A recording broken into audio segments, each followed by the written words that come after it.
नमस्कार मित्रांनो, व्हिडिओच्या माध्यमातून नेहमीच तुम्हाला भेटावं आणि तेही चांगले विचार घेऊन भेटावं असं मला नेहमी वाटत राहतं आणि म्हणूनच मी ते व्हिडिओ करून चांगले विचार घेऊन तुमच्याजवळ येतो.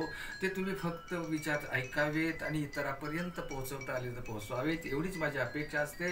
त्यापेक्षा मला त्याच्यापासून फार मोठा काही लाभ किंवा स्वार्थ असतो असं बिलकुल नाही आहे. तुम्ही लाईक करू नका, तुम्ही शेअर करू नका, पण फक्त ते विचार ऐका आणि इतरांपर्यंत पोहोचवा एवढंच मला वाटतं. एकदा का मूड मला लागला ना की मी सुंदर सुंदर गोष्टी करू शकतो याची मला जाणीव आहे. मी छोटे सुद्धा मिनिट 1.5 मिनिटाचे सुंदर व्हिडिओ केलेले आहेत, ते सुद्धा या व्हिडिओ बरोबर 2-4 टाकत राहावं असं मला वाटल्यावरून मी हे केलं.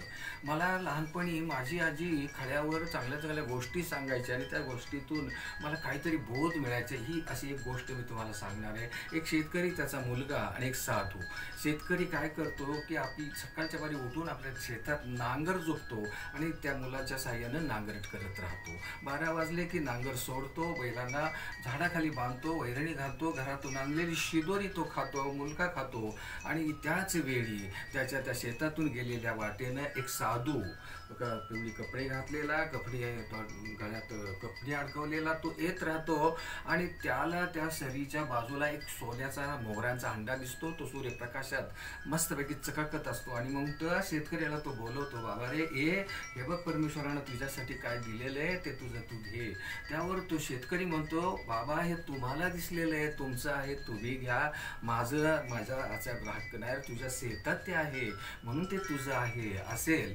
पण एक लक्षात घ्या महाराज की माझ्या पंजानं आज्यानं बापानं मला आणि मी पोराला एक धडा शिकवलेला आहे की जे घामाचं आणि श्रमाचं तेच आपलं, जे फुकाचं ते लोकाचं म्हणून सोडून द्यायचं. आणि तो शेतकरी एवढंच बोलून त्या झाडाकडे निघून गेला आणि तो कफडीधारी साधू सुद्धा आपल्या झोळीत त्यातल्या काही मोहरा घ्यायचं सोडून तोही निघून गेला. ही निस्वार्थी माणसं पूर्वी आमच्या आजीच्या गोष्टीत होती, आता कुठे गेले हा प्रश्न पडतो. या कथेतून मला एवढाच बोध देत आहे की मित्रांनो, जे श्रमाचं आणि घामाचं आहे ना ते आपलं, फुकाचं ते लोकाचं म्हणून सोडून द्यायला शिका. बस एवढीच विनंती मला करावीशी वाटते. जंगल में मोर नाचा किसने देखा, अशा आशयाचं एक पालुपद आहे, गीत आहे, एक म्हण आहे. आणि हिंदीतली ही म्हण मला फार उशिरा कळाली. तिचा वाच्यार्थ मी समजून गेलो पण मला भावार्थ समजला नाहीये. जंगल में मोर नाचा किसने देखा, मोराला त्याचं काहीही कौतुक नव्हतं. तो जो नाचत होता तो स्वतःच्या आनंदासाठी नाचत होता, पिसारा फुलवून नाचत होता. आपले नृत्य कोणी पाहावं, आपली वाहवा करावी याची त्याला बिलकुल फिकीर नव्हती.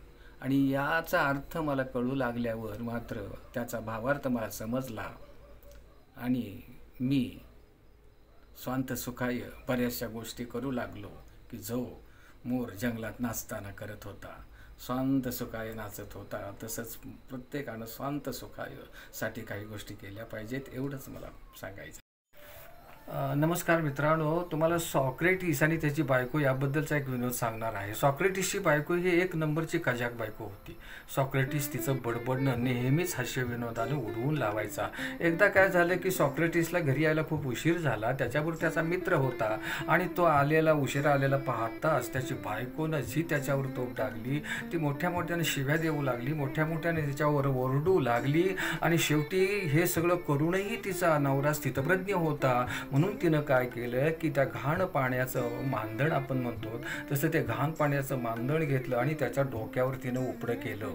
त्यावर त्याचा मित्र सॉक्रेटिसला म्हणाला, अरे सगळं कसं काय तू कपून घेतोस, अरे काय वेड्या, तिनं काय वेगळं केलं रे, निसर्ग नियमाप्रमाणेच ती वागली. अगदी आकाशात ढग येते, तिला राग आला, नंतर विजा कडकडतात, ती मोठ्यानं बडबडू लागली आणि मग पाऊस पडतो ना म्हणून तिनं मग ते मांदण पाण्याचं माझ्यावर उपडं केलं. तिनं निसर्ग नियमापेक्षा काहीच वेगळं केलं नाही मित्रा. मित्रांनो, सॉक्रेटिसकडे विनोद बुद्धी होती म्हणूनच तो बायकोच्या शिव्या शापांना पुरून उरला होता. जर एखादा त्याच्या जागेवर दुसरा कोणी असताना तो खचित वेडा झाला असता.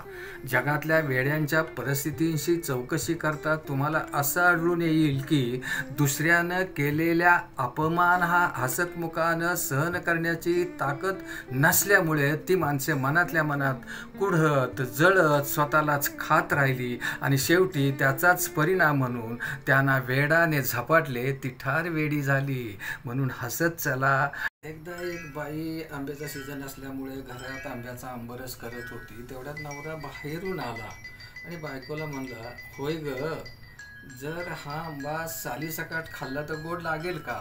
आणि का माझ्या सकट खाल्ल्यावर काय कडू लागेल का? वा, सालीसकट गोड लागतो का? आणि मग ती त्या फनकार्यानं त्या आंब्यात सगळं बाजूला सारलं. तिनं कसलाही स्वयंपाक केला नाही. खॉटवर जाऊन रागत झोपली. त्या दिवशी त्या नवऱ्याला उपाशी झोपावं लागलं, कारण साली या शब्दाचा अर्थ बायकोला कळला होता पण याला कळला नव्हता. मित्रांनो, आपल्याकडं विनोदी साहित्य फार कमी आहे. याचं मूळ जर आपण शोधलं ना तर ते आपल्या संस्कृतीत दडलेलं आहे. मोठ्यानं निर्मळ स्वच्छ हसणं हे आपल्या संस्कृतीला परवडणारं नाही आहे. स्त्रियांनी तर हसणं मुळीच परवडत नाही आहे. द्रौपदी एकदा मयसभेत दुर्योधनाच्या झालेल्या फजितीला निर्मळ हसली, मोकळं हसली, भरपूर हसली. पण तिच्या त्या हसण्यामुळं कुरुक्षेत्रावर रणांगण निनादलं. कारण आपल्या संस्कृतीला स्त्रीचं हसणं हे परवडणारं नाही आणि ते न हसणं हे मनुस्मृतीनं आपल्या संस्कृतीच्या गाभाऱ्यात दडवून ठेवलं आहे.